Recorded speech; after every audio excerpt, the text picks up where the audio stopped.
Shalom Bapak Ibu yang saya kasih dalam Tuhan, dimanapun Bapak Ibu berada, apa kabar? Baik-baik. Tengah-tengah situasi yang belum kondusif ini, kita boleh kembali diingatkan kasih kita kepada Tuhan. Sejauh mana kasih kita kepada Tuhan? Apakah kasih kita sudah suam-suam, sudah lemah? Mari kita bangkitkan kasih kita kepada Tuhan. Kita nyanyikan lagu Ku Mau Cinta Yesus.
Kasih kami kepada Engkau lemah, kami kurang bergairah. Seringkali kami berdoa dan doa kami belum dijawab oleh Tuhan. Seringkali kami bertanya-tanya kepada Tuhan.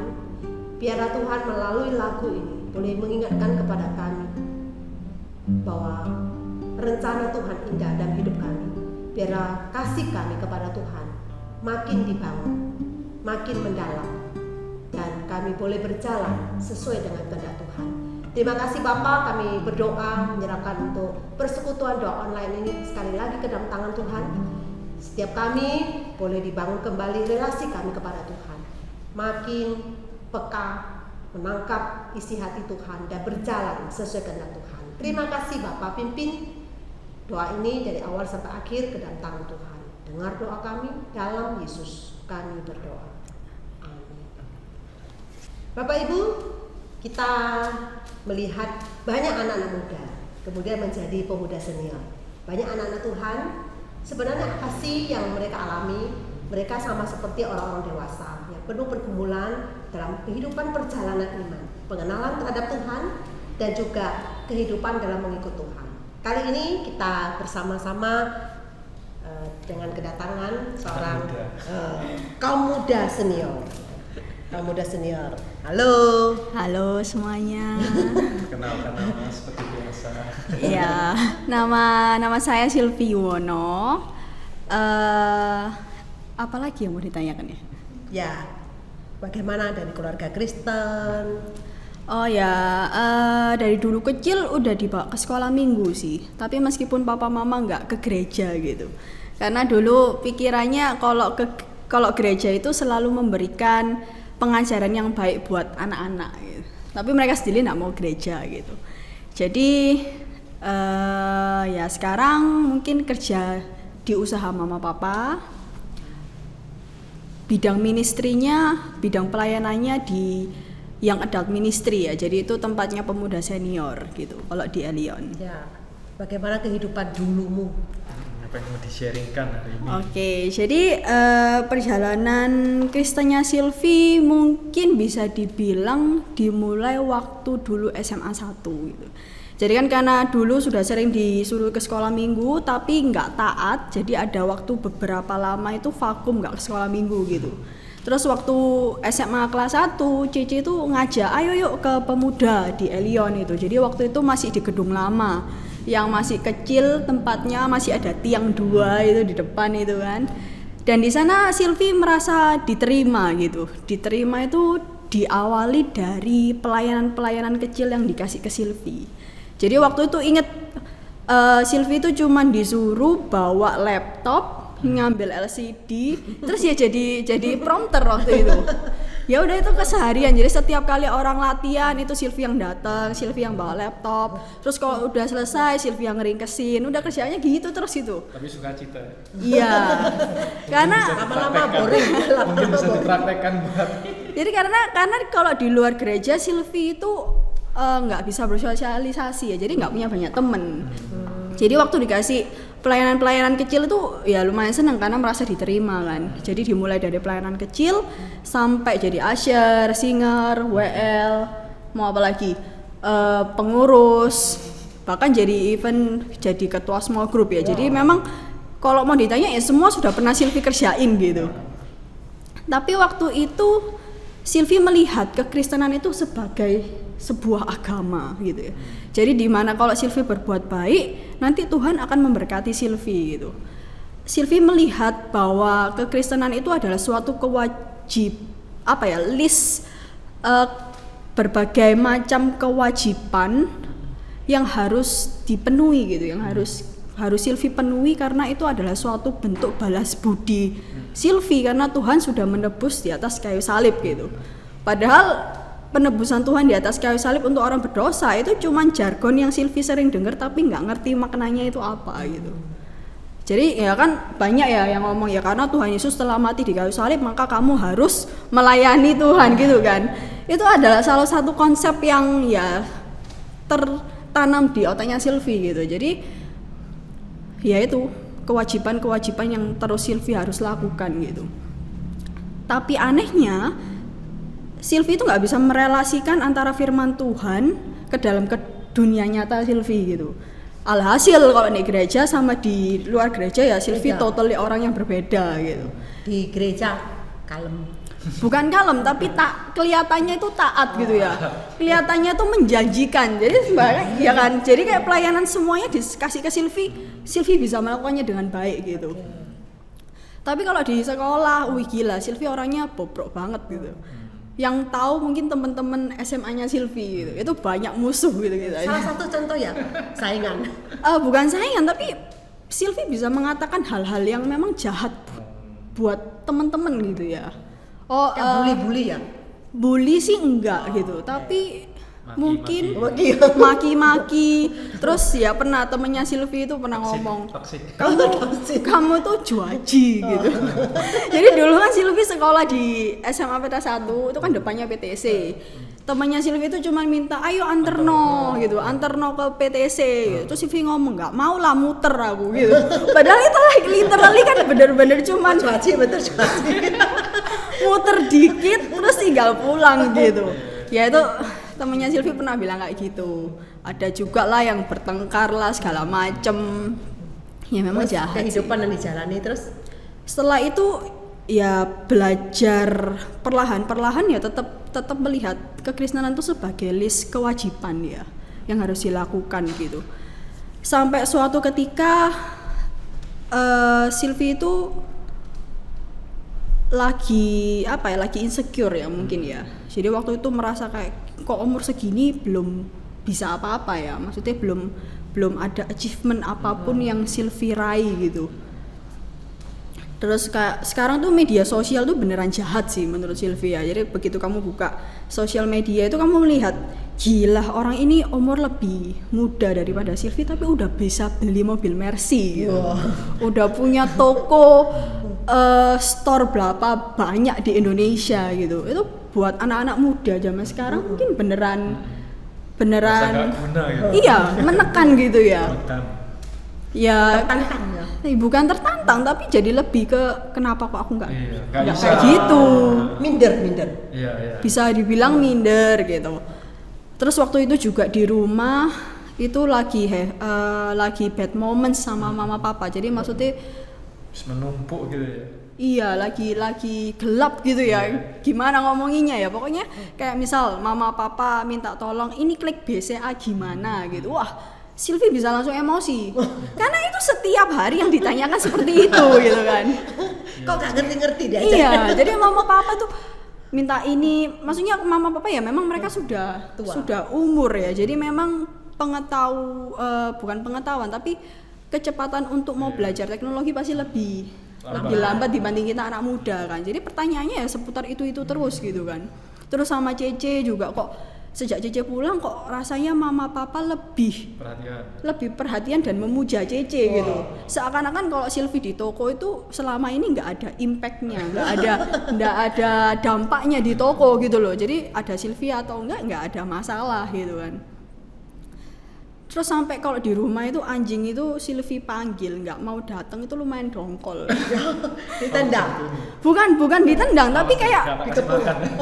ya kayak emosi. Ini anjing bahkan tak panggil nggak mau gitu. Jadi kayak Yang nurut nggak ada kasih, nggak ada yang semua. mengasihi gitu loh. Ya kayak gitu tuh itu waktu masa-masa itu Silvi nggak merasa itu sesuatu yang Apa yang terjadi dalam dirimu? Enggak? toksik gitu ya, maksudnya nggak kepikiran kalau itu sesuatu yang punya dampak negatif di dalam diri Silvi gitu. Terus sampai suatu ketika mama papa itu ya biasalah cekcok rumah tangga gitu kan, sampai mama itu cerita mama ini berdoa supaya papa itu diubahkan gitu. Terus waktu itu mama bilang, tapi anehnya kok ada ya, kayak ada suara di hati mama itu yang bilang bukan orang ini yang mau diubahkan tapi kamu gitu.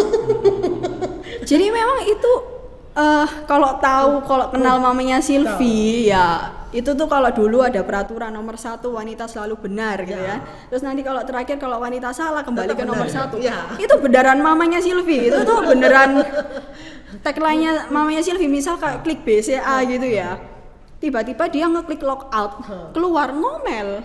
Loh ini kok kepencet logout gitu kan, padahal Silvi bilang loh ya mama ngeklik ya pasti keluar gitu kan, tapi mama bilang ya ini soalnya tulisannya kekecilan gitu. Jadi gimana pasti dikembalikan ke sana, dikembalikan ke kesalahan orang lain. Jadi waktu mama bilang kayak gitu tuh lumayan buat Silvi itu dek gitu ya. Keting gitu ya. Iya, kayak Teguran yang betul-betul. orang yang seperti ini itu sama Tuhan bisa digerakkan kayak gitu, itu menurutku amazing gitu ya. Dan nggak pernah nyangka juga seorang mama yang ya sebenarnya bisa dikatakan hidup nggak mengejar Tuhan ya, itu bisa dipakai Tuhan untuk mengingatkan Silvi gitu.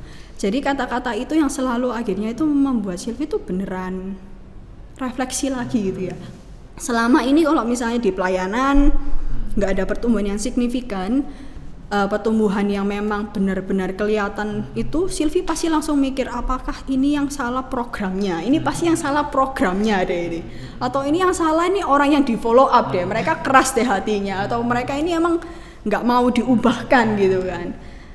Tapi gara-gara perkataan mama yang seperti itu tuh beneran membuat Silvi tuh berpikir, oh mungkin selama ini ada kayak bertengkar sama mama papa, sama Cece, atau pekerjaan nggak ada hasil, atau di pelayanan pun nggak ada pertumbuhan di ministry. Mungkin yang mau diubahkan sama Tuhan itu Silvi gitu ya.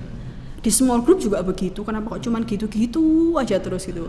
Jadi Silvi mulai bertanya sama Tuhan itu, Tuhan apa yang mau kamu ubahkan di dalam hidupku gitu. Terus ya itu mulailah pencarian yang selalu Silvi itu renungkan gitu. Tuhan apa yang kamu mau ubahkan, apa yang kamu mau ubahkan, sampai ada diskusi sama Cece. Jadi kita kalau malam itu sering ya mau tidur itu diskusi bareng, ngobrol-ngobrol bareng. Sampai aku tuh tanya, apa yang membuatku itu berbeda dengan kamu gitu. Terus Cece itu bilang cuma 2 kata, yaitu Roh Kudus gitu. Dan waktu itu Silvi bingung, Roh Kudus gitu tuh. Bahasa roh, itu langsung keluar kan, bahasa roh gitu. Itu langsung tiung. Iya. Terus kayak itu mulai langsung kayak bahas. Maksudnya Roh Kudus itu apa yang kamu maksud dengan Roh Kudus? Jadi Silvi baca buku, Silvi buka berbagai macam sermon di YouTube, atau segala macem lah gitu, sampai akhirnya ada diskusi sama Pak Hendy sama Cedin. Waktu itu ada Gaby juga gitu, dan kita jatuh di konklusi kalau hidup itu harus dipenuhi oleh Roh Kudus gitu ya. Hidup yang dipenuhi oleh Roh Kudus adalah hidup yang sadar kalau Roh Kudus itu ada di dalam hidup kita gitu. Terus sadar bahwa kekuatan Roh Kudus itu yang bisa memampukan kita melakukan hal-hal yang kita itu tidak pernah kepikiran bisa dilakukan gitu. Dan selalu berusaha untuk Roh Kudus itu yang ambil alih hidup kita, yang memimpin hidup kita supaya kita bisa taat. Dulu ada di Yohanes 8 ayat 31 sampai 32. Waktu itu Silvi belajar tentang yaitu waktu itu di small group. Bunyinya itu, jikalau kamu adalah tinggallah di dalam firman-Ku, maka kamu akan mengetahui kebenaran dan kebenaran akan memerdekakan kamu gitu kan. Dan waktu dulu kalau baca itu tuh Silvi nggak ngerti maksudnya itu apa gitu tuh. Maksudnya apa tinggal di dalam firman? Kalau dulu kamu ngomong, kalau kita ngomong makan nasi goreng, itu kita langsung bisa proyeksikan di dalam pikiran kita kan, makan nasi goreng, kalau mau menyiapkan itu juga harus menyiapkan apa aja segala macam. Tapi kalau tinggal di dalam firman, itu nggak ada proyeksi yang keluar di dalam kepala sih ya, di dalam pikiran gitu. Terus kamu akan mengetahui kebenaran apa lagi gitu loh, kebenaran apa lagi gitu.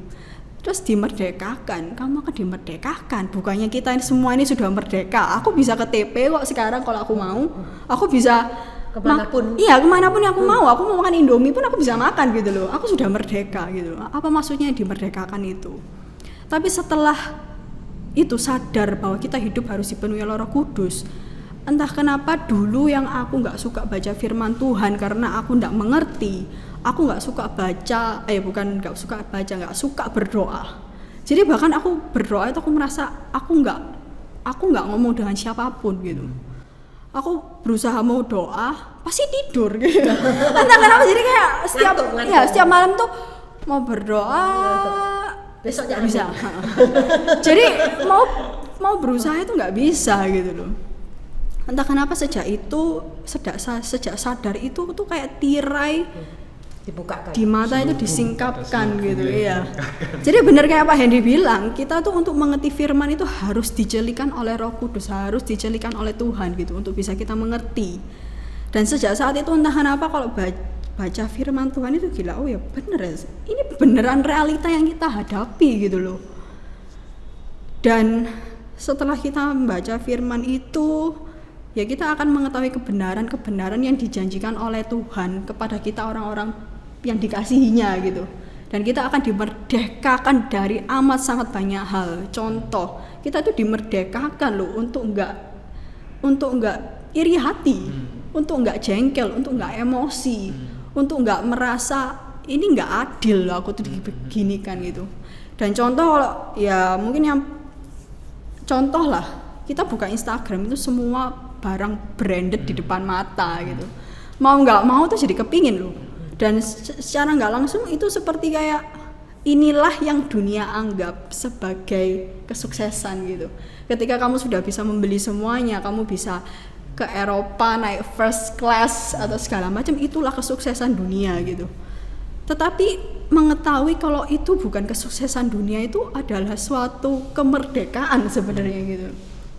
Yang Tuhan singkapkan gitu, itu adalah ya itu sih. Dan akhirnya dulu yang hidup itu, kalau Diana itu selalu bilang hidup itu seperti satu loyang pizza yang banyak slice-nya gitu ya, banyak potongan-potongannya. Itu pilihan kita gitu. Mau satu potong untuk Tuhan, satu potong untuk keluarga, satu potong untuk teman, atau semua loyang ini kamu kasih ke Tuhan gitu. Dulu nggak pernah ngerti sih waktu itu Diana bilang kayak gitu, aku kayak nggak mungkin lah, cek susah gitu kan.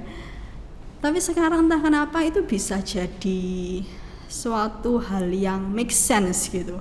Semua jadi masuk di akal. Yang dulu aku, bagaimana caranya kamu mengasihi orang yang bahkan kamu lihat mukanya itu marah. Itu aku alami ya gitu. Kayak aku melihat orang ini masuk rasanya mangkel. oh iya langsung emosi gitu loh. Emosi itu beneran yang langsung kayak penuh dengan amarah gitu. Tapi sekarang aku bisa dengan sadar bahwa aku dengan orang ini tuh sama, orang-orang yang berdosa, yang butuh kasih karunia Tuhan. Jadi ya itu, sekarang aku melihat kekristenan itu bukan lagi suatu agama, tetapi relasi yang nyata antara aku dengan Tuhan. Karena aku bisa memanggil Tuhan itu Bapakku gitu ya. Ya. Dan ya jadi kekristenan itu lifestyle. Betul. Bukan lagi suatu kewajiban. Itu bagaikan rantai itu. Kalau dulu ketaatan itu digambarkan kayak rantai yang mengekang aku gitu ya. Dulu pernah belajar tentang pengabdian total gitu. Waktu itu aku yang bawain small groupnya bahkan. Tapi kayak selesai bahas itu aku sama anak-anak SG itu bilang, hah? Jadi maksudnya pengabdian total tuh kayak gini, cek susah ya, gak mungkin bisa deh kayaknya. Tapi sekarang itu benar-benar lakukan aplikasi.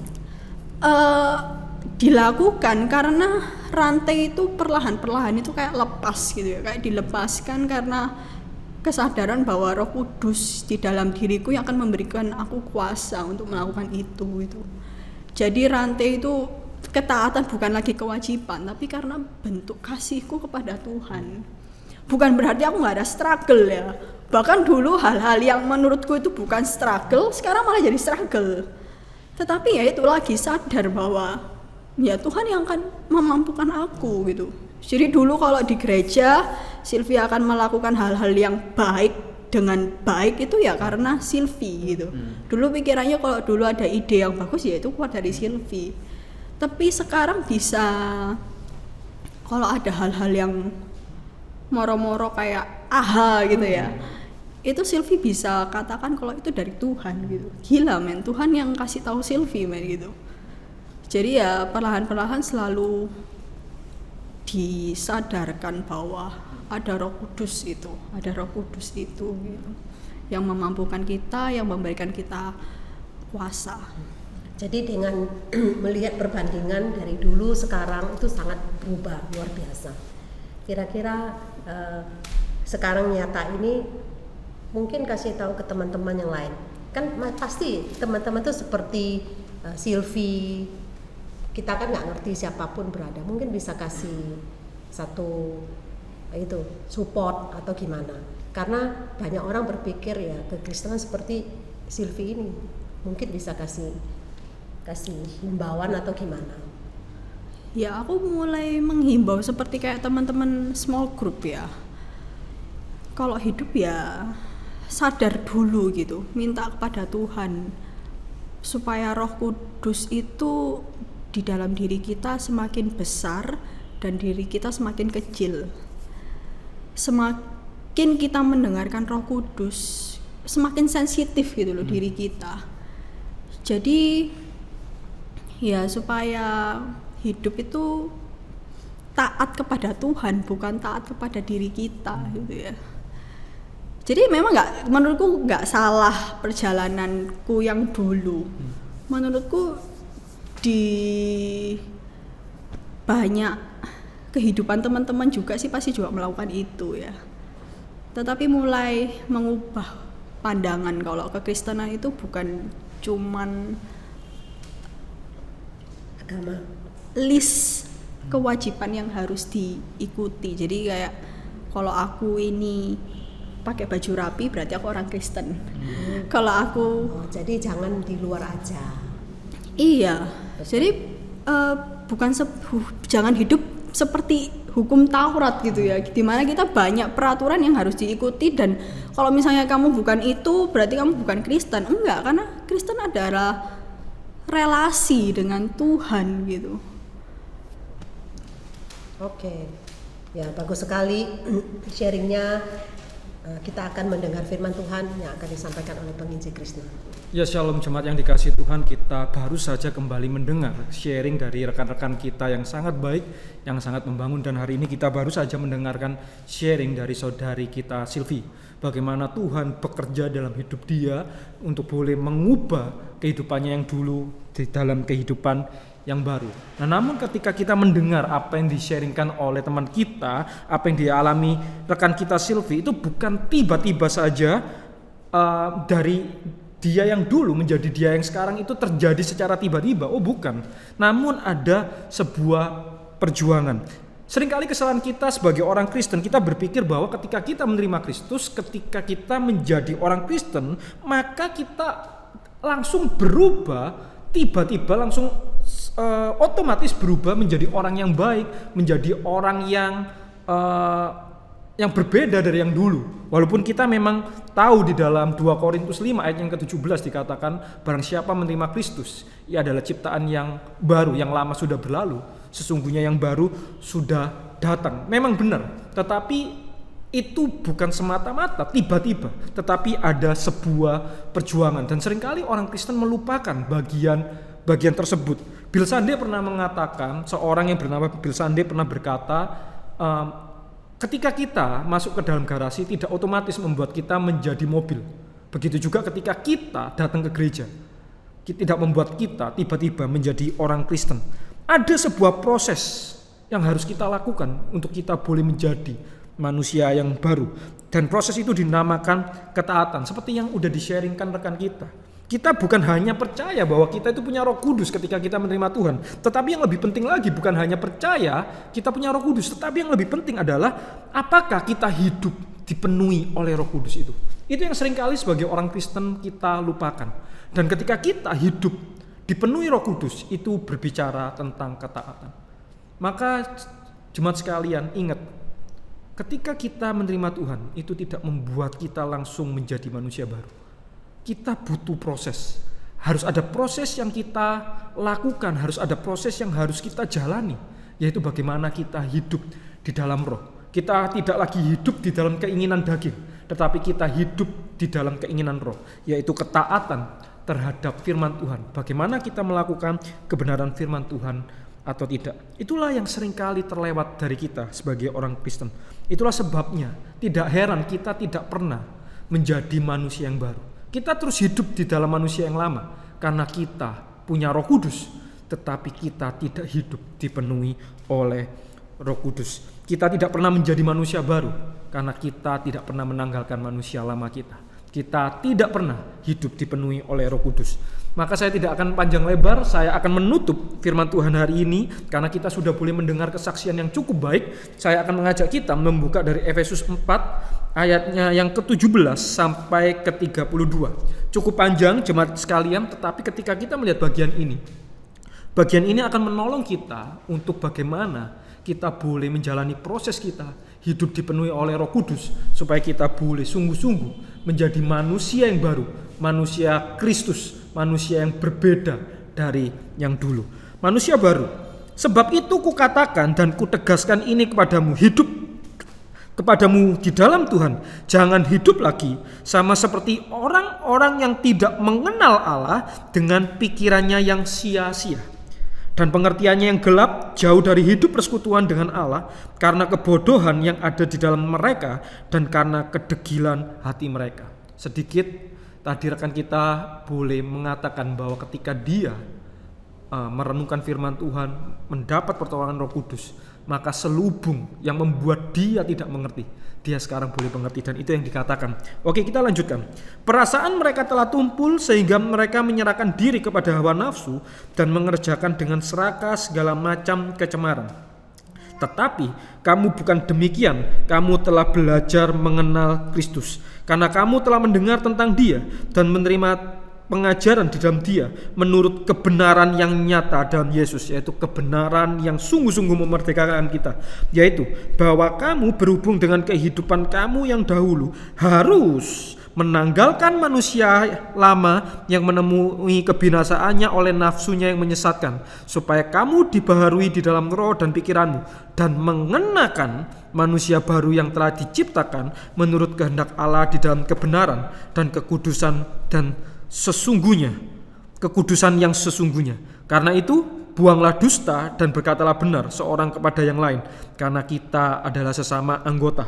Apabila kamu menjadi marah, janganlah kamu berbuat dosa. Janganlah matahari terbenam sebelum padam amarahmu, dan janganlah beri kesempatan kepada iblis. Orang yang mencuri, janganlah ia mencuri lagi, tetapi baiklah ia bekerja keras dan melakukan pekerjaan yang baik dengan tangannya sendiri, supaya ia dapat membagikan sesuatu kepada orang yang berkekurangan. Janganlah ada perkataan kotor keluar dari mulutmu, tetapi pakailah perkataan yang baik untuk membangun di mana perlu, supaya mereka yang mendengarnya beroleh kasih karunia. Dan janganlah kamu mendukakan Roh Kudus Allah yang telah memateraikan kamu menjelang hari penyelamatan. Segala kepahitan, kegeraman, kemarahan, pertikaian dan fitnah hendaklah dibuang dari antara kamu.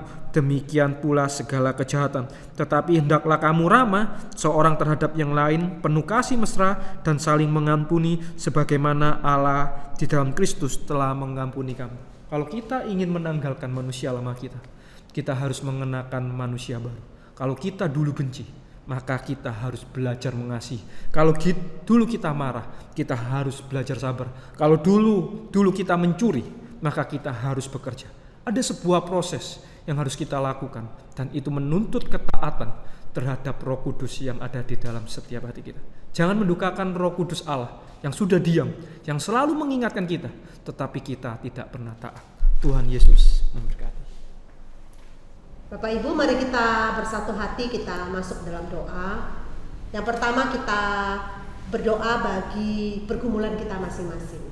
Kita sudah sampai 5 bulan lebih dalam masa pandemi. Mari kita doakan. Mungkin kita sudah merasa lelah, jenuh. Bagi yang biasa keluar rumah, tetap harus di rumah, kita merasa jenuh. Mari kita berdoa supaya Tuhan memberikan kekuatan untuk kita. Ada kerinduan untuk terus makin dekat dengan Tuhan, mengambil bagian dalam doa, baca Alkitab, mendukung dalam banyak hal yang bisa kita lakukan. Mari kita berdoa kepada Tuhan, kita ambil waktu sejenak, kita berdoa, kita cari kehendak Tuhan di dalam segala pergumulan kita.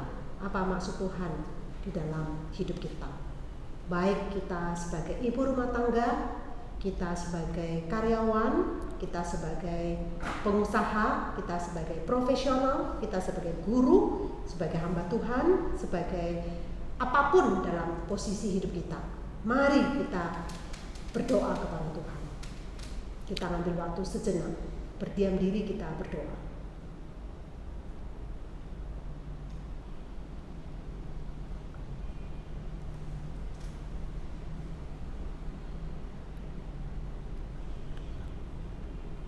Amin. Saudara, mari kita berdoa bagi pemuda senior di gereja kita. Kita berdoa supaya Tuhan menunjukkan kepada setiap mereka bahwa Tuhan sebagai gembala yang terus memimpin kehidupan mereka. Mari kita doakan untuk semua pemuda senior dimanapun berada, dalam mereka karier, dalam mereka memikirkan masa depan, biar mereka tidak menjadi hedonisme, tetapi mereka sungguh-sungguh punya keyakinan dan hidup berjalan sesuai kehendak Tuhan. Mari kita berdoa untuk pemuda senior yang belum punya pacar, supaya Tuhan menyediakan pasangan hidup bagi mereka yang sesuai kehendak Tuhan. Mereka yang sudah punya pacar, kiranya Tuhan juga menyertai mereka, menjaga hidup mereka untuk hidup kudus di hadapan Tuhan. Mari kita buka suara, kita berdoa. Bapa dalam surga, Tuhan, kami menyerahkan untuk pemuda senior di gereja kami ke dalam tangan Tuhan. Bapa, kami berdoa supaya Tuhan tolong mereka untuk memberikan keyakinan bagi setiap mereka, sehingga mereka dengan usia pemuda senior ini dalam pekerjaan, di dalam mencari pasangan hidup, di dalam kehidupan rohani mereka, tentunya banyak hal yang mereka lakukan. Tuhan, kami berdoa supaya sungguh-sungguh Tuhan tolong mereka, sehingga mereka tahu arah tujuan mereka boleh berjalan sesuai kehendak Tuhan.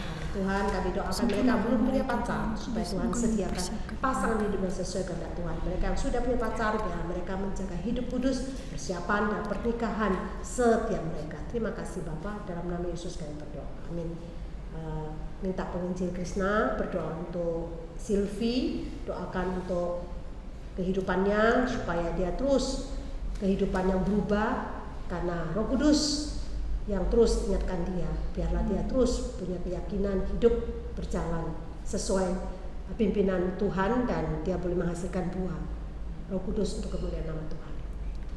Ya Tuhan, saat ini kami secara khusus Tuhan berdoa untuk Silvi Tuhan, di dalam hidupnya, dari apa yang tadi udah di-sharingkan, kiranya Tuhan yang boleh sertai pimpin dia untuk boleh terus bertumbuh semakin serupa seperti Engkau, boleh semakin mengenal, memahami kasih-Mu Tuhan di dalam hidupnya Tuhan, supaya sungguh Tuhan itu boleh benar-benar meresap di dalam hidupnya.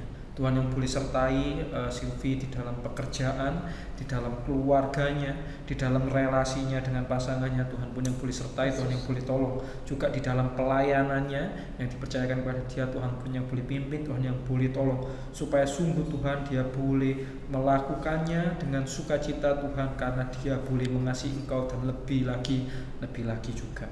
Terima kasih Tuhan, di dalam nama Tuhan Yesus kami berdoa dan ucap syukur. Amin. Kita doakan untuk gereja kita, persiapan program tahun 2021. Doakan untuk pengurus dan hamba Tuhan dalam memikirkan persiapan untuk program yang akan datang, supaya Tuhan memberikan hikmat kebijaksanaan sehingga program tersebut boleh betul-betul dijalankan dan setiap jemaat boleh mendukung akan program tersebut. Mari kita buka suara, kita berdoa. Bapa dalam surga, Tuhan, kami sehati doakan untuk gereja yang satelit di dalam persiapan untuk program yang akan datang. Tuhan, kami berdoa supaya semua pengurus dan Tuhan pimpinan, berikan kami tuntunan untuk kami boleh mengerti apa yang harus kami lakukan, apa yang harus kami kerjakan, sehingga boleh melakukan kerjakan bagi gerejamu di tahun ke depan ini, supaya gerejamu boleh semakin bersinar terang, menjadi garang terang bagi sekelilingnya. Supaya Tuhan yang boleh. Terima kasih Bapak dan Yesus kami berdoa. Doakan juga persiapan untuk ibadah onsite. Kita doakan supaya semua boleh persiapan dengan baik. Kondisi pandemi ini boleh cepat selesai, khususnya COVID-19 ini, biarlah gereja-gereja boleh mempersiapkan dengan baik, khususnya untuk gereja kita dengan tim-tim yang ada, supaya Tuhan menolong mempersiapkan semua tim dengan baik. Kita terus berdoa supaya Tuhan campur tangan di dalam seluruh apa yang kita persiapkan. Mari kita berdoa. Bapa dalam surga, Tuhan, kami berdoa menyerahkan untuk persiapan untuk membuka ibadah onsite ini. Tuhan, kami tidak tahu kapan gereja akan dibuka, tetapi sudah ada tim yang memulai mempersiapkan. Kiranya Tuhan yang akan menolong sehingga sudah waktunya dibuka, maka gereja ini boleh membuka akan ibadah onsite.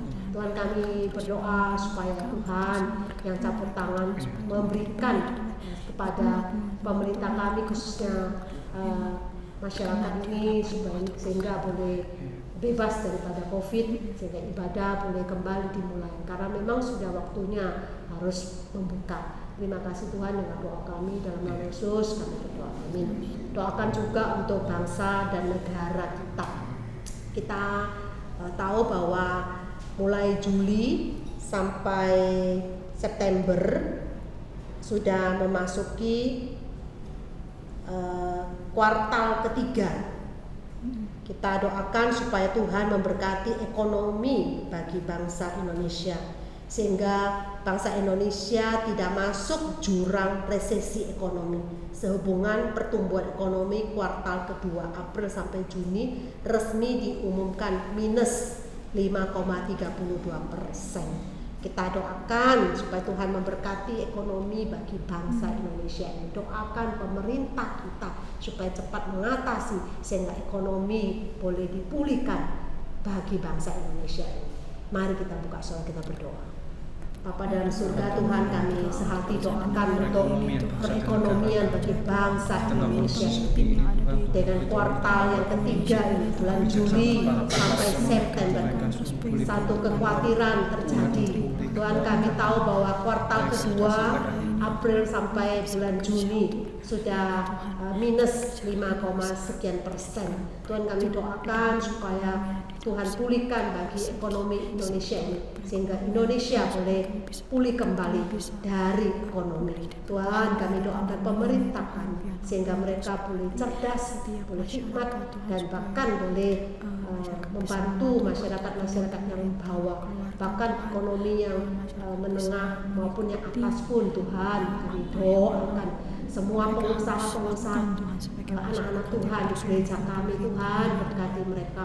Tuhan juga memberikan rezeki yang lebih buat mereka. Doakan supaya Tuhan pulihkan bagi ekonomi bagi bangsa Indonesia ini. Tuhan, terima kasih, dengar doa kami, dalam nama Yesus kami berdoa, amin.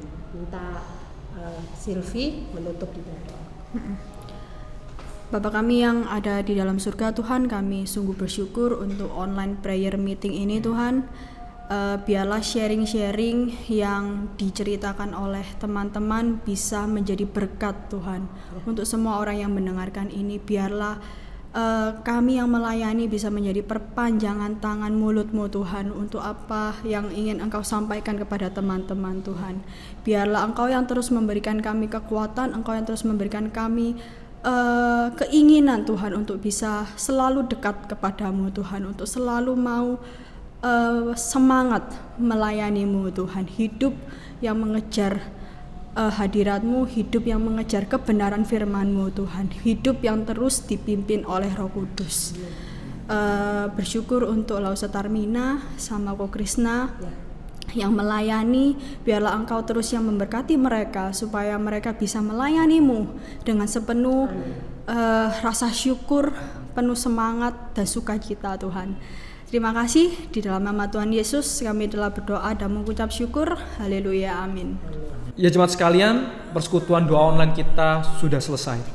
Untuk mengingatkan jemaat sekalian di tengah kondisi yang kita tidak tahu sampai berapa lama lagi. Kita mungkin mulai ragu, kita mungkin mulai khawatir. Tapi mari, jangan sampai roh semangat kita kendor, tetapi biarlah kita tetap semangat di dalam menantikan kedatangan Tuhan. Mari kita tidak menjauhi diri kita dari pertemuan-pertemuan ibadah. Mari kita semakin giat melakukan, bahkan di dalam persekutuan doa online ini. Mari kita semakin giat berdoa bagi keadaan bangsa dan negara kita, dan bagi keadaan kita di dalam segala pergumulan kita. Bagi setiap jemaat yang rindu untuk didoakan, jemaat boleh tetap bisa menghubungi link yang ada di bawah. Kami hamba Tuhan akan menelpon jemaat sekalian dan akan mendoakan secara pribadi. Kami tidak akan mendoakan secara online, tetapi kami akan menghubungi Bapak Ibu dan akan mendoakan secara pribadi. Dan kami juga mengucapkan terima kasih untuk setiap jemaat yang sudah boleh mengirimkan pokok-pokok doa untuk kami bisa menghubungi dan mendoakan. Sekian persekutuan doa kita malam kita. Tuhan Yesus memberkati.